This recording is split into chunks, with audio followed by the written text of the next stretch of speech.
5 were hiring a hitman to kill his wife.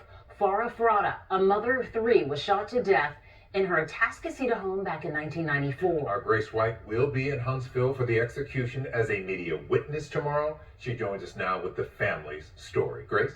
We went through court records, interrogation videos, and 911 tapes. It's been 28 years since this all happened, and we wanted to better understand the murder of Farah Frada and why her husband was found guilty of killing her.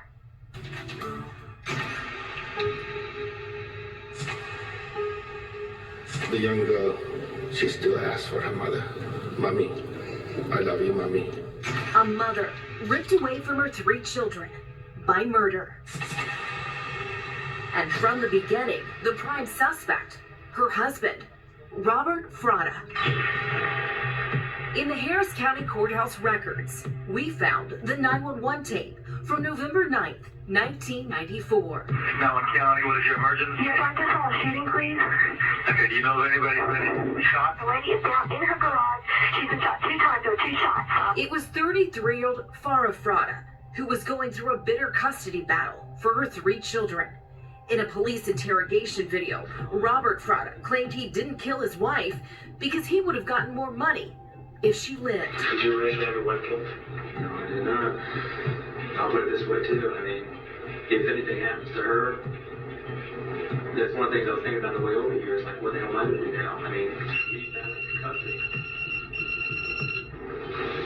Me battling for custody was ultimately relying on her to be paying me child support of $600-700 a month.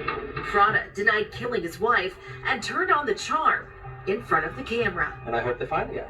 But investigators charged him with murder. His handcuffs are all pretty tight. Actually, I remember it was your station, and they had this incredible close-up of him winking at the camera. I'm like, I've never seen a defendant smiling. Victim advocate Andy Kahn sat through the trial.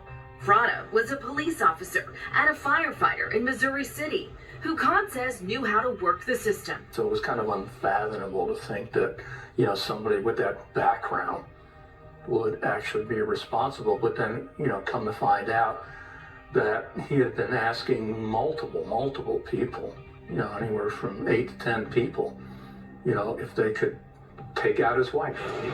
But it was Frada's oldest son who testified about being at church with his dad the night of the murder, calling into question what Frada hoped would be his alibi. Even though he was with the kids, he spent most of his time on the phone outside of the church, you know, basically confirming everything. And he also had money that he was going to be paying the murder for hire. Amber kept saying, when is my mommy coming back? Judy Cox was a social worker who sat in on visitation between Frada and his children after the murder. What was it like to sit in that courtroom and watch a child that young testify? Devastating.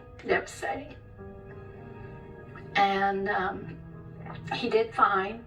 And I think he now knows that his testimony was vital. In 1996, Frada was sentenced to death. Justice has prevailed.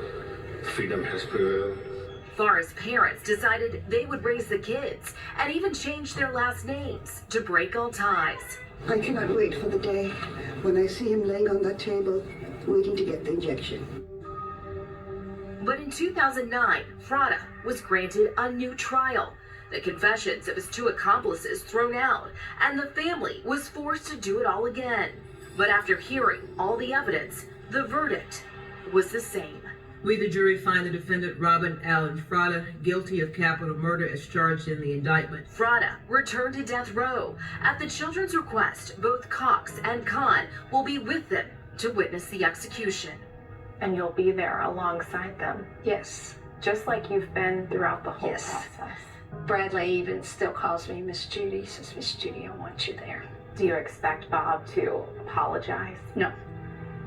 He's a narcissist. They don't apologize.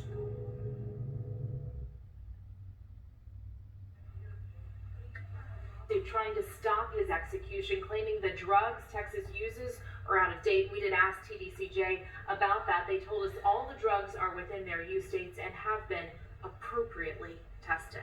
So, Grace, what happened to Frada's accomplices Well, he had to. They were both sentenced to death, which is rare, but Frada will be the first one to be executed. Wow. All right. Grace White, thank you. We have a whole lot more on this story. We have coverage on KHU 11 Plus.